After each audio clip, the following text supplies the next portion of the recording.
काल पुणे विधान परिषद निवडणुकीत पवार गटानं मवियाच्या मित्रपक्षाच्या घटकांना ह्या मित्रपक्षांना काँग्रेस असेल शिवसेना असेल कोणालाही विश्वासात न घेता ऐनवेळी त्यांच्या उमेदवाराची माघार घेतली आणि संजय काकडेचे पुत्र विक्रांत काकडे बिनविरोध निवडून आलेले आहेत। याच्यामुळं पुन्हा एकदा नेमकी काय सेटलमेंट झाली हे यांना माहीतच नाही। कारण जर असं माहीत असतं ते किमान यांनी सांगितलं असतं। तात्या काय झालं तुम्हाला माहीत होतं सगळं जे काय झालं? मला बिलकुलच मलाच काय म्हणजे आमच्या पक्षाला पुणे शहरामध्ये कुणालाच माहीत नव्हतं आणि फॉर्म कधी भरायचा हे सुद्धा आम्हाला सांगितलं नव्हतं। फॉर्म भरायला ज्या दिवशी फॉर्म भरला त्या दिवशी 1 वाजता कलेक्टर कचेरीला जायचं होतं आणि 1:45 वाजता आम्हाला फोन आले की फॉर्म भरायचा आहे तुम्ही या। म्हणून कुणाचा फॉर्म भरायचा? मग आम्हाला सांगण्यात आलं की श्रीकांत पाटलांचा फॉर्म भरायचा। मग मी मुंबईला विचारलं तर त्यावेळेस आम्हाला तसं सांगण्यात आलं की हो महाविकास आघाडी म्हणून पुणे त्यांना सुटलेलं आहे तर तुम्ही तिकडं फॉर्म भरायला गेला तरी चालेल। पण आम्ही तिथपर्यंत पोहोचूच शकलो नाही, तोपर्यंत त्यांचा फॉर्म पण भरून झाला होता। ते गेलं नाही तर बरं झालं। बरं एका दृष्टिकोनातून यांच्या पापाचे आम्ही धनी झालो नाही, आज जे टीकेचे धनी झाले। आम्ही त्याच्यामध्ये फॉर्म भरायला सुद्धा आमचा कुठल्या शिवसेनेचा कार्यकर्ता पण नव्हता आणि एक प्रकारे ते झालं ते चांगलं झालं। पण हे वारंवार पुणे महापालिका इलेक्शनमध्ये असंच तुम्हाला मव्यामध्ये चर्चेत गुंतवून ठेवलं गेलं अगदी शेवटच्या क्षणापर्यंत आणि ऐनवेळी पुन्हा दोन्ही राष्ट्रवादी एकत्र आल्या। याचा परिणाम काय व्हायचं ते झालं, भाजप सत्तेत आलं। भाजप त्यावेळेस सुद्धा सत्तेत आलं आणि मला वाटतं की जी ती परिस्थिती तिथं उभी राहिली ती तर त्यावेळेस जर राष्ट्रवादी काँग्रेसनी दोन्ही राष्ट्रवादी काँग्रेस एकत्र झाल्या नसत्या आणि आम्ही जर महाविकास आघाडी म्हणून पुणे शहरामध्ये लढलो असतो तर आज पुणे शहराचं चित्र वेगळं झालं असतं। कदाचित ह्या सगळ्या गोष्टी पाहिल्यानंतर असं वाटतं की ह्या सगळ्या गोष्टी तू रडल्यासारखं कर मी मारल्यासारखं करतो भाजपमध्ये आणि राष्ट्रवादी काँग्रेसमध्ये चालले का याचं सांगता येत नाही। कारण आत्ताच्या जर 2-3 भूमिका पाहिल्या, जर पुण्यातलं महायुतीचं सीट पाहिलं की अचानकपणे भारतीय जनता पार्टीच्या खासदारांचा मुलगा राष्ट्रवादी काँग्रेसमध्ये येतो काय, तिकडून राष्ट्रवादी काँग्रेस फॉर्म भरतं काय अचानकपणे, सीटची मागणी होते काय आणि तिथून त्यांचं सीट काढून घेतलं जातं बिनविरोध। माघारीसाठी सीट मागून घेतली मग शक्य आहे 100%। कारण असं होऊ शकतं, हा कोइन्सिडन्स नसणार ना, हे ठरवून आहे। कारण ठाण्यातली पण सीट कशी काय मागे घेतली? पण लढायचंच नव्हतं तर मग माघारी का घेतली? मग आम्हाला तरी कशाला उगाच तुम्ही तालवारी मॅन करायला लागल्या आणि तुमच्यामुळे पण आमचं पण आहेत ना पुणे जिल्ह्यामध्ये शिवसेनेसुद्धा मतदान आहे ना, आमची पण मतं आहेत।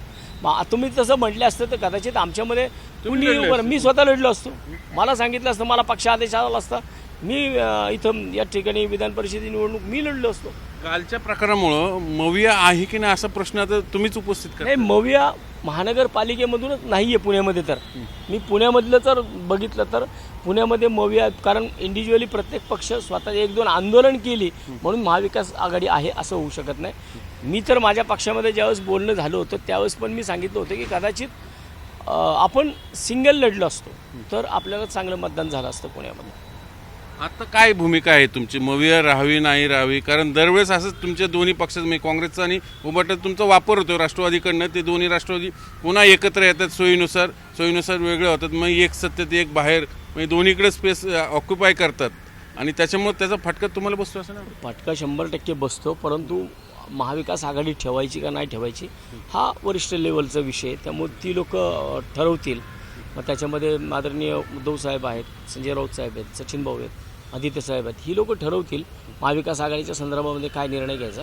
परंतु मला तर वाटते की पुण्यामध्ये महानगरपालिकेच्या निवडणुकीपासून शिवसेनेला फटकेच बसतात याच्यामध्ये। मग मवियात राहावं की नाही तुमचं काय शिफारस असेल? मी बोललोय ना की मवियामध्ये इथं पुण्यामध्ये तर कमीत कमी पुण्यामध्ये तर राहून उपयोग नाही आहे। जे काय ह्याच्यापेक्षा वाटोळं अजून काय होणार आहे? एक नेतृत्वाला सांगणार तसं पक्ष नेतृत्वाच्या तोंडासमोर मी मागे बाळासाहेब ठाकरे कला दालनामध्ये जी आमची पक्षाची मीटिंग झाली त्याच्यामध्ये मी त्यावेळेसुद्धा संजय राऊत साहेबांना सांगितलं होतं की एक वेळेस महाविकास आघाडी पुण्यामध्ये नसली तरी चालेल, आपण आपलं जे काही पुण्यामध्ये आपलं अस्तित्व आहे ते आपण सिद्ध करू म्हणून। तुम्ही दुसरा एक आरोप केला की सेटलमेंट मी साताऱ्याच्या जागेसाठी, नेमकं काय ते?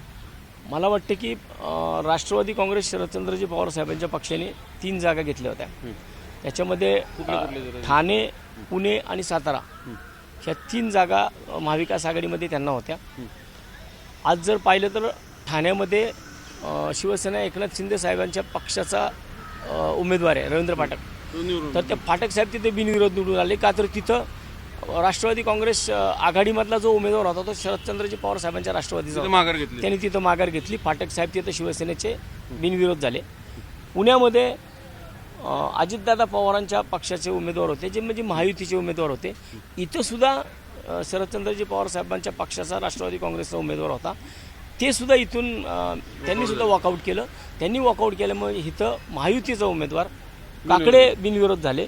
आणि आता उद्या जर यांना म्हणजे समजा शिंदे साहेबांच्या शिवसेनेला आणि राष्ट्रवादी काँग्रेसला यांना जर एकी करून भाजपला त्यांचा फटका दाखवायचा असेल किंवा त्यांची ताकद दाखवायची असेल तर तिथं शिंदे साहेबांच्या पक्षाचे जे काही मतदान आहे ते जर तिथं यांच्या शरदचंद्रजी पवार साहेबांच्या पक्षाच्या म्हणजे महाविकास आघाडीच्या उमेदवाराच्या पाठीमागं उभं राहिलं तर त्यांच्या पक्षाचं तिथं बऱ्यापैकी बहुमत आहे. जयंत पाटलांमुळं काँग्रेसचं तिकडं आपल्या साताराच्या जागेसाठी ही सेटलमेंट नक्कीच असं असू शकतं. जर साताराची सीट ही शरदचंद्रजी पवार साहेबांच्या पक्षाची म्हणजे जगतापांची लागली तर 100% म्हणता येईल हे तुला घे, ते मला घेईन, हे तुला घे. इथं फक्त लढल्यासारखं दाखवणार आहेत साताऱ्याला, पण सीट मात्र तिथं पवार साहेबांच्या पक्षाची लागू शकते. मग तुमचा वापर होतो मग नाही इथं तर पुण्यामध्ये झाला. बाकी इतर ठिकाणी मग आमचे उमेदवार आहेत, त्याच्यातनं आमच्या उमेदवारांनी कुठं वॉकआउट केलं असेल त्याच्यावरती इमिजिएट कारवाई झाली आहे. मग इथं यांच्यामध्ये तर यांनी वॉकआउट केलं, उमेदवार जर म्हणतो मी वॉकआउट केलं असेल तर मग उमेदवारावर का कारवाई झाली नाही. महाविकास आघाडीमध्ये शिवसेनेने एका मिनिटामध्ये बाळा मानेंच्यावरती बडतर्फीची कारवाई करून टाकली, त्यांना पक्षातून हकलपट्टी केली. मग इथं का होत नाही तसं. इथं 2-2 ठिकाणचे उमेदवार जर माघारी घेत असतील आणि त्या ठिकाणी जर महायुती पक्षाध्यक्षाने आम्हाला सांगितलं माघार घ्यायला, काय कारवाई करणार. म्हणून तर मी म्हटलं ना कदाचित ही भाऊबंदकी असू शकते किंवा एका सीटसाठी सेटलमेंट असू शकते. पुढं काय म्हणत मवियाचं भवितव्य काय पुण्यात. महाविकास आघाडीचं भवितव्य पुण्यामध्ये अंधकारमय आहे, जे महानगरपालिकेपासून आहे. महानगरपालिकेपासून आणखीन गडद झालं, अजून गडद झालं ते. आणि त्याच्यामध्ये मला वाटतं की आमचं नेतृत्व सक्षम आहे या गोष्टींचा निर्णय घेण्यासाठी. त्यामुळे मी ह्या गोष्टी आता सचिन भाऊंच्या संजय राऊत साहेबांच्या आता मी त्यांना फोनवरतून सुद्धा मेसेज टाकलेले आहेत. त्यामुळे मला वाटतं कदाचित ते काय निर्णय घ्यायचे ते घेतील. समजा त्यांनी ग्रीन सिग्नल दिलं, तुम्ही स्वतंत्र लढला, मग का नाही लढायचं. स्वतंत्र लढायला शिवसेना ही कायम सक्षम आहे. त्यामुळं मला वाटतं की पुण्यापुरतं जर तुम्ही म्हणताल तर पुण्यामध्ये शिवसेनेची ताकद आहे आणि ती ताकद आम्ही दाखवून देऊ. हे होते वसंत तात्या. यांनी सांगितलं की किमान पुण्यामध्ये तरी मवियाचं अस्तित्व सध्या अंधकारमय नाही तर ते आणखीन गडद अंधकारमय झालेलं आहे. त्यामुळं ते पक्षाला सांगणार आहे तसं की आपण पुण्यात वेगळं लढलेलंच बरं, कारण तसंही आम्हाला काही फायदा होत नाही, उलट फटकाच बसतो या पवारांच्या भाऊबंदकीचा.